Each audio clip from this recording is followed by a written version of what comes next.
आज अखिलेश जी बहुत कुछ बोले, आपकी नेत्री भी बहुत कुछ बोली है संसद में।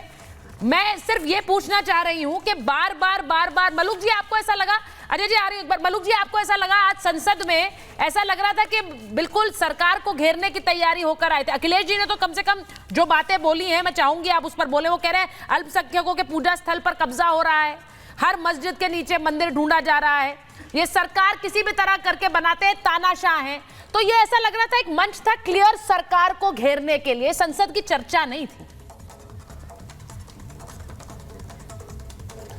देखिए, देश संविधान से चलता है और पहले से डिक्लेरेशन था 75 साल जब होंगे तो देश में 75वां साल मनाया जाएगा।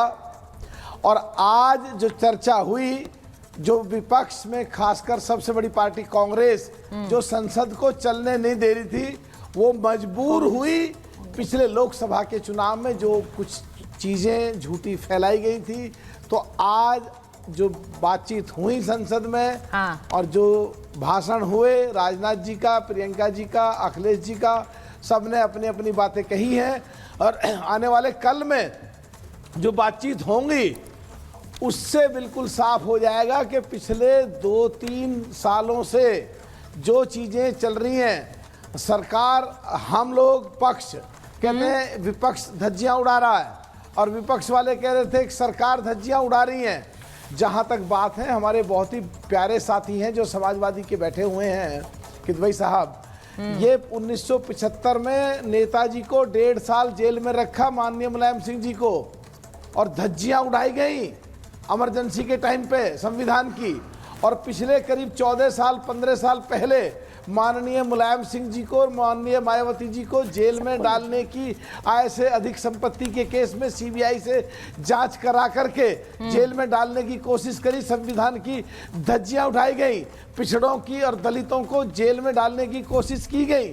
तो असलियत में तो ये है कि चाहे अभी साथ हैं कांग्रेस के, इसलिए साफ साफ नहीं बोल रहे कि कब कब संविधान की धज्जियां उड़ी और कब कब कैसे कैसे क्या क्या हुआ। जहां तक बात है, आप जो बोल रहे हैं, बातें हो रही हैं, तो मैं आपको सुचेता जी बोलिए खत्म कर रहा हूँ। देखिए, देश में जो डीओपीटी एंड लॉ जस्टिस, जो डीओपीटी एंड लॉ जस्टिस जो उसमें स्टैंडिंग कमेटी में रहा, उसके आंकड़े सामने आते हैं, जहां प्रधानमंत्री उस मंत्रालय के मंत्री होते हैं हमेशा। तो बहुत सारी सीटें पिछड़ों की और दलितों की कांग्रेस के कार्यकाल में आपने जो बोला, ज्यादातर सीटें खाली पड़ी रहती थी।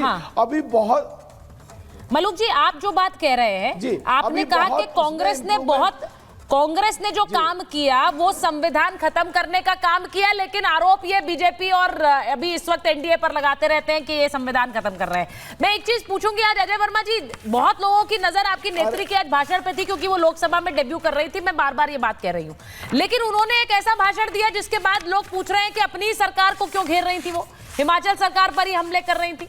तो ऐसा लगा कि स्क्रिप्टेड दे दी क्या उन्हें, स्क्रिप्ट मतलब उनको एक स्क्रिप्ट दे दी गई, उन्हें पता नहीं चला क्या हिमाचल सरकार को भी घेरना नहीं है, वहां अपनी सरकार है। अजय जी,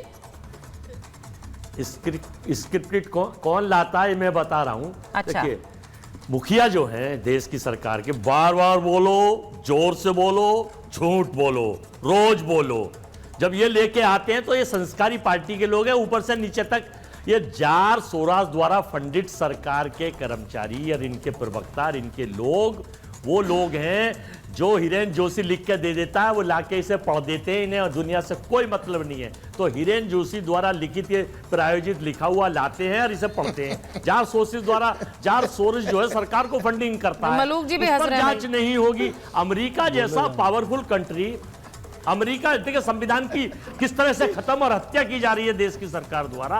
अमेरिका जैसी पावरफुल कंट्री भारत के एक बिल्कुल मजबूत और बिल्कुल मोदी जी के मित्र और सरकार के बिल्कुल चहेते हमारे सबसे बड़े उद्योगपति के खिलाफ वारंट लाती है और वहां जाके मुकदमा दर्ज करके चली जाती है। लेकिन जार सूरज आतंकवादी बताते हैं, कभी कहते हैं सरकार गिराता है, कभी कहते हैं फंडर है, कभी कहते हैं लफंडर है।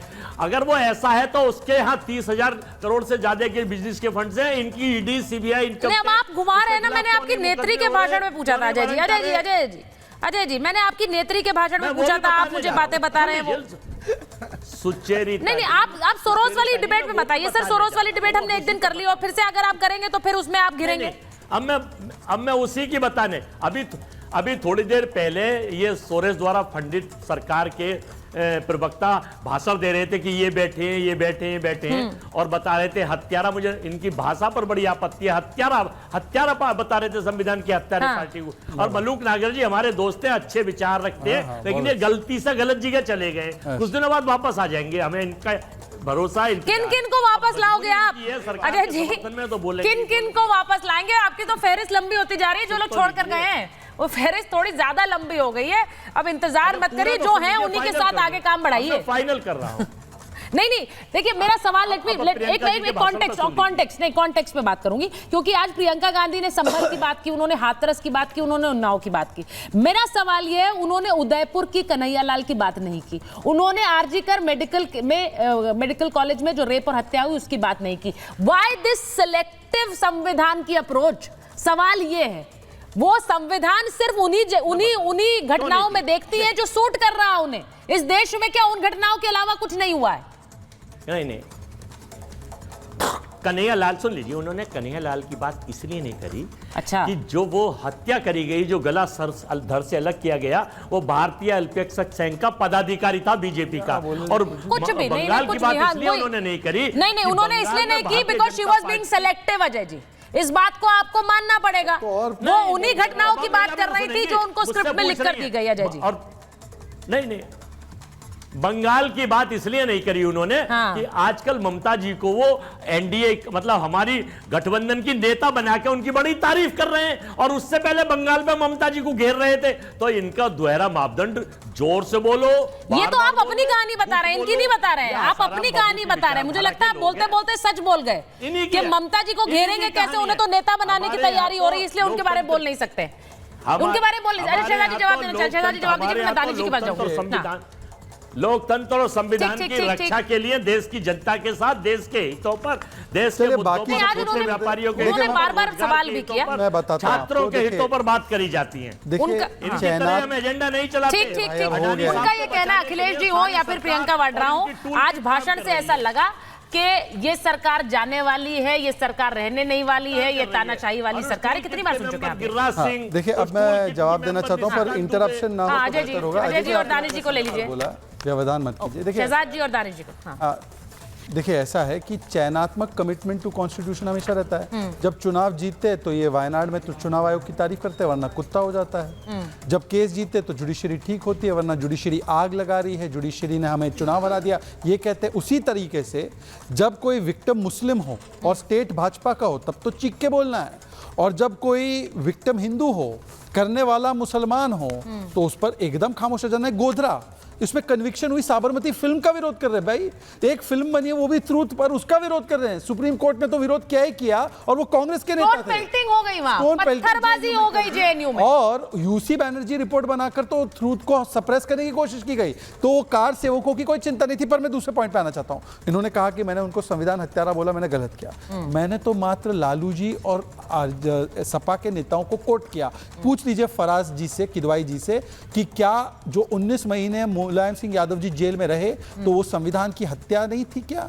इमरजेंसी का कालखंड एक बार पूछ लीजिए। अगर वो बोलते नहीं संविधान की हत्या नहीं थी तो मैं मान लेता हूं। और आखिरी बात मैं पूछना चाहता हूं, देखिए फराज जी ने तो कई सारे सवालों का जवाब नहीं दिया कि आरक्षण होना चाहिए SC ST का, OBC का, पर उनको पता है रिजर्वेशन एंड प्रमोशन किसने रोका? समाजवादी पार्टी ने 2012 में। अब बोल दीजिए एक बार कि गलत रोका या सही रोका। और सुप्रीम कोर्ट की बड़ी बातें करते ना, तो बताइए 3 तलाक का फैसला मानते हैं? शाहबानो का फैसला क्यों पलट लिया? और संविधान की मानते तो एक बार बोल दो UCC के साथ हो, और इधर उधर मत भागना, पीछे मत देखना किताबों में। बोल दीजिए UCC के साथ हो, खिलाफ हो। फराज जी, ये बड़ा डायरेक्ट क्वेश्चन है, मैं फिर कहूंगी।